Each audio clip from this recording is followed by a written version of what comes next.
রান্না করতে বলছে, আর আমি তো ম্যাগি ছাড়া কিচ্ছু বানাতে পারি না। কি করে বানাবো? হ্যাঁ, পায়েস বানাতে বলছে।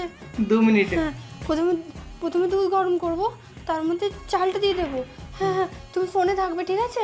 আমি একটা একটা করে জিজ্ঞেস করবো, তুমি বলবে। হ্যাঁ হ্যাঁ। একটা ইয়ারফোন লে।